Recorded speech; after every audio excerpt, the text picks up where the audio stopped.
SER Podcast. Alto en nombre de la unidad de vigilancia. Está usted completamente detenido. Le tenemos rodeado. Sabemos que usted habla muy malamente. Así empieza el jueves, es 16 de marzo. 16 de marzo. Me pierdo un poco. Incluso hay alguna que le llaman paracuela con Timón y Rumba, que son los personajes simpáticos del Rey León original. Y ojo a la situación de un jugador español, porque Marco Asensio hoy ni ha calentado en la final de la Supercopa contra el Mónaco, así que el jugador del Real Madrid podría salir en el presente mercado infernal. ¿A qué velocidad circulaba usted? Nunca superando los 200 kilómetros por hora.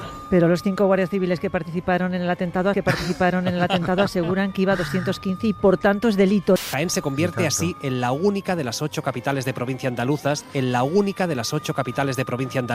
donde no van a gobernar los andaluces. Emoción en el puerto de Cádiz en esa despedida con honores al buque Escuela de la Armada. Lo han presidido los reyes don Felipe y doña Leticia, pero también los padres de la princesa de Asturias. Su cementerio se ha quedado sin nichos. En los últimos 20 años allí, en Catí, han nacido 99 niños por 265.000 defunciones. Es increíble.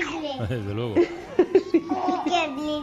Podemos cometer errores. Vivan los errores. Rápido, hay que emitir esta cinta, esta grabación. Esto sin más dilatación y a su hora. Son las 4 de la madrugada, las 5 en Canarias. UDV. Unidad de Vigilancia.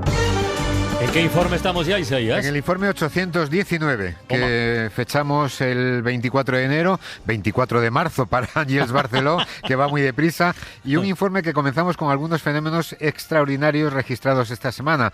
El primero nos habla del efecto Trump, que entre otras cosas pues quiere cambiar este hombre pues el nombre de las cosas, del Golfo de México, por ejemplo. Bueno, aquí Javier Casal se le ha adelantado y ha cambiado el nombre a nuestra corresponsal en Estados Unidos. El vigilante es José Antonio Sandoval. A las 2:30 volvemos con Sarah Washington. Bueno, en realidad dice volvemos con Sarah a Washington, pero claro, la cosa se mezcla y oye, en todo caso no suena tan mal, Sarah Washington, suena a nobleza estadounidense. Bueno, en todo caso estaremos atentos a ver cómo avanza la cosa, porque con nuestra gran compañera Griselda Pastor, pues llegamos a rebautizar por contagio la ciudad desde donde nos informaba, la capital comunitaria. Y además se podrá expulsar a los menores. Bruselas, corresponsal Griselda Pastor. Bruselas. Bueno, veremos. Oye, en todo caso, son lapsus sin importancia. Hay otros un poquito más comprometidos. Si pudiera olvidar todo aquello que fui, si pudiera borrar todo lo que yo vi, no dudaría. Tropiezos de esos de ¿en qué estaría yo pensando? Como el que tuvo hace unos días el presidente de la Generalitat Valenciana, Carlos Mazón, hablando de mentiras. Esto lo captaron en el Huffington Post. Porque una mentira por muy bien contadas, y yo sé de eso, solo acaba siendo una mentira antes o después. Una mentira bien contada. Sí. Y yo sé de eso. Se parece mucho a otro semejante que tuvo Pablo Casado hablando de corrupción. La gente sabe perfectamente que cuando Susana Díaz sale a hablar de corrupción no tiene ninguna credibilidad.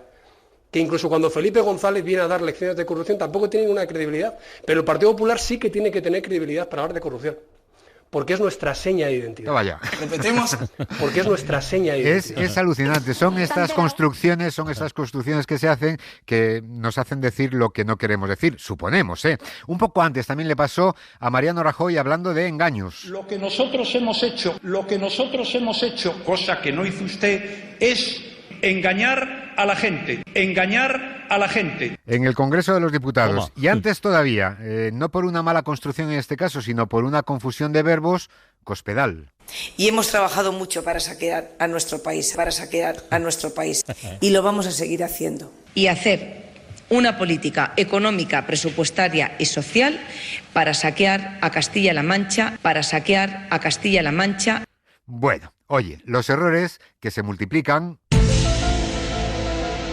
y que podrían llegar al infinito porque cada vez vivimos más y vivimos mejor. En general, la esperanza de vida más que se duplicó durante el siglo XX, pero este siglo del que ya nos hemos comido un cuarto promete, nos dicen Fernando Martínez, Roberto Armas y Alfonso Sanz, después de escuchar esto en Hoy por Hoy a Mapi Hermida. Al final nosotros tenemos una experiencia de vida en el 1900 se vivía 35 años, vivimos 85 años, vivimos 4.000 semanas, 700.000 días, 700.000 días, vamos, ¿eso es mucho o poco tiempo? Bueno, es muchísimo, Mucho. Es muchísimo. 700.000 días, aún sin años bisiestos, son casi 2.000 años, vamos, ni el Matusalén de la fábula bíblica llegó a tanto. No vivimos ni siquiera 70.000 días. Para llegar a esa cifra tendríamos que hablar de horas, que sí, más o menos, si llegamos a los 80 años, habremos vivido 700.000 horas. 700.000 horas. Bueno, Mapi es autora de un libro titulado Sí me da la vida, y no nos extraña si esta mujer aspira a vivir 700.000 días. Desde luego, si alguien vive 2.000 años, sería longevo. Longevo, que es un adjetivo que José Luis Cabero cree que a veces no usamos con precisión. Lo dice concretamente por esto. Todo ha cambiado mucho, Rafa. Seguramente eso nos obliga a establecer una diferencia muy clara entre jugadores longevos de antes, antiguos, y longevos jóvenes. Longevos jóvenes. Longevos jóvenes. Lo de ser longevo y joven a la vez le parece un poquito extraño a José Luis, y tiene toda la razón, porque una persona longeva es la que alcanza una edad muy avanzada. Y claro, cada cual puede tener una idea del alcance del muy, pero normalmente se asocia a una persona anciana o a un viejo, ¿no? Un jugador podría ser veterano, o en este caso, en el caso de la frase, referirnos a los actuales, actuales jugadores jóvenes. Bueno, diciendo experimentado lo arreglamos. También podría ser, ¿no? Algunos futbolistas tienen larga vida deportiva y tienen un físico además extraordinario, como Maradona, que no era muy alto, pero tenía un gran corazón. 500 kilos de corazón, nos dice Rafael López tras escuchar esto a Paco González en Tiempo de Juego, en la COPE. Para que nos entendamos, Diego tenía un corazón que pesaba casi el doble de lo que pesa el corazón de una persona de 60 años. Cuando falleció. ¿Cuánto puede pesar un corazón normal?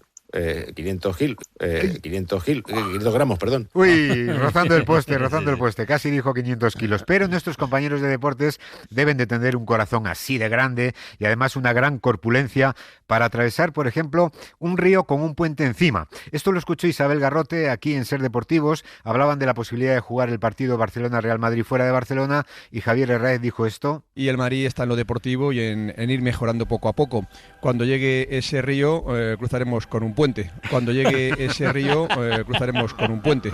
Gran frase. Cuando llegue ese río, cruzaremos con un puente. Claro, nos dice Isabel que Javier puede ser muy fuerte, que lo es, pero casi mejor atravesar el río con una barca o por un puente, no con un puente, que son muy pesados, ¿no? Y nos ilustra, además, cuando nos explica que la frase se le atribuye al emperador Julio César, que dijo aquello de cuando lleguemos a ese río, cruzaremos ese puente.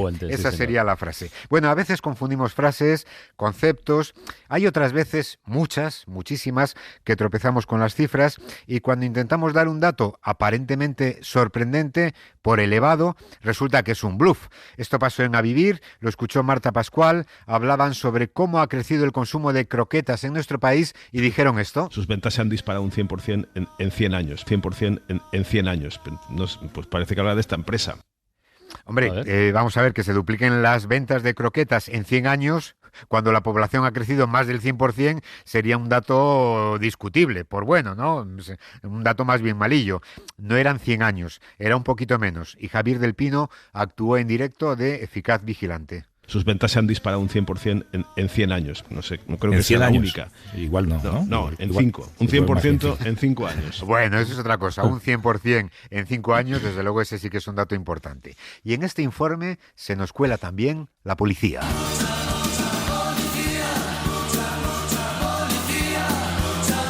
Bueno, tampoco mucha policía, pero sí que tenemos alguna vigilancia sorprendente. Una que nos envía Sergio Rosado, que nos habla de cómo se están modernizando algunos cuerpos policiales. Hablaban en La 1 de Televisión Española, en su programa Mañaneros, de un suceso aquí en Madrid, en el barrio de Vallecas, en el que la policía detuvo al presunto secuestrador de 2 personas disparándole con pistolas láser. Fue en ese patio interior, como enseguida vais a ver, con donde la Policía Nacional, tras darle varias descargas con pistolas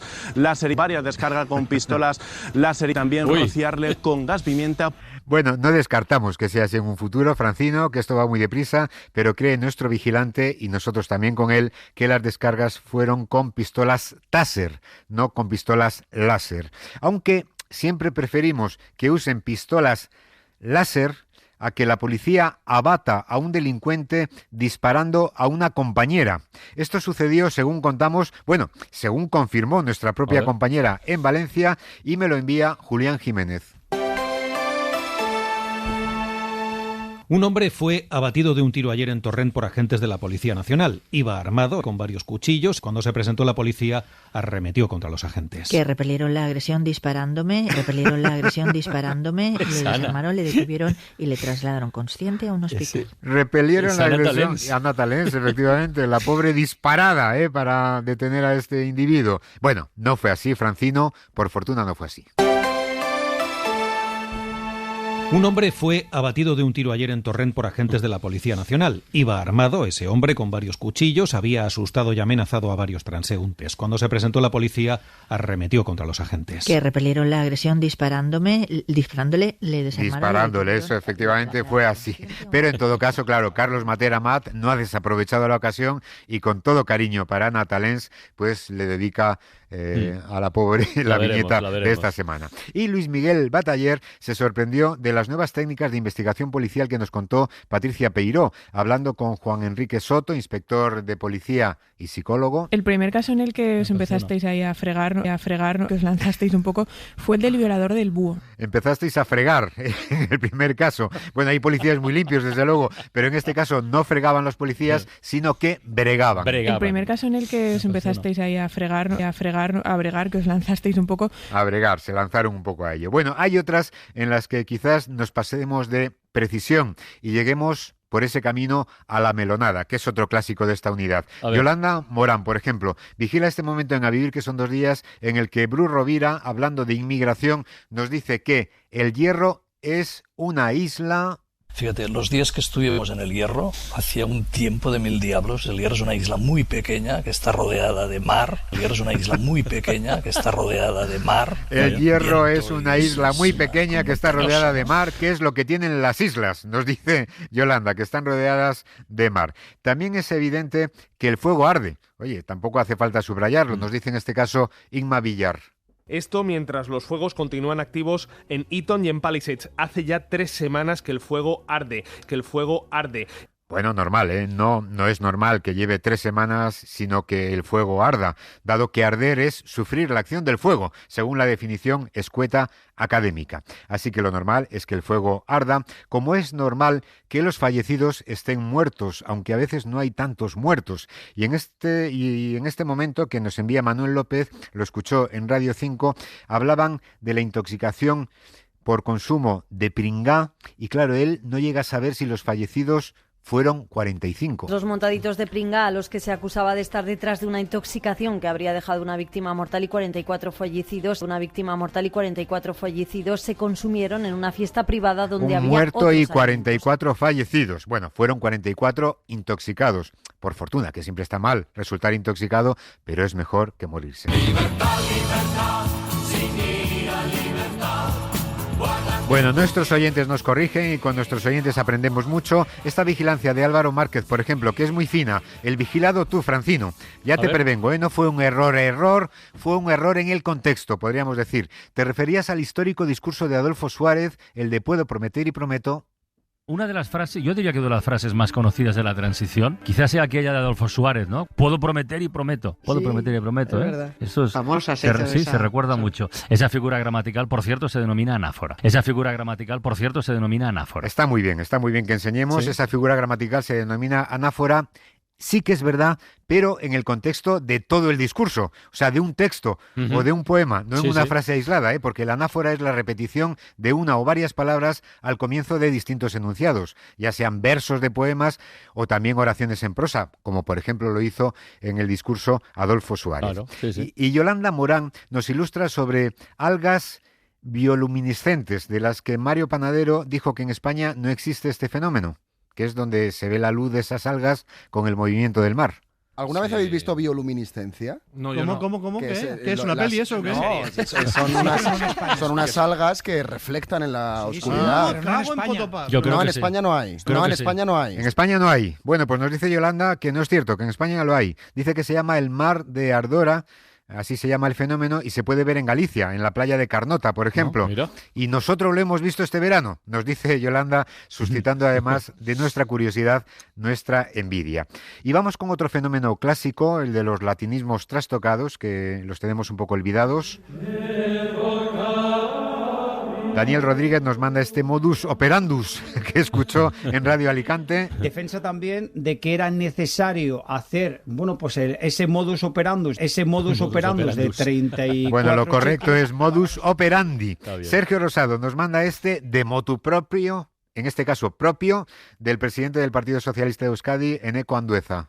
Él de motu propio decidió promover un proceso a través del cual... De motu propio es solamente motu propio, que tú lo dices y lo recuerdas cada vez.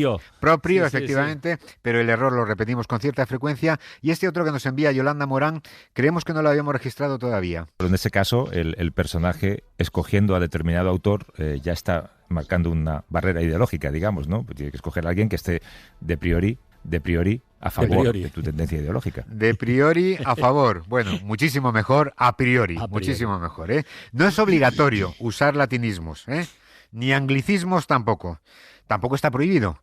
No. Pero sí que nos dice un vigilante, Alfonso Sanz, que oye a setas o a roles, Francino. ¿Y eso? Que un día te oye decir que lo de True Crime no te gusta nada. Del True Crime, ¿no? Sí. Que yo creo que querías comentar algo al respecto. Pues sí, es que yo odio la palabra... A mí me encanta el español y cuando... Yo estoy contigo, Neus. Estoy contigo. Cuando estoy tenemos contigo. investigación criminal... Bueno, ahí estabas fervientemente con ella. Eso era el miércoles y resulta que el jueves...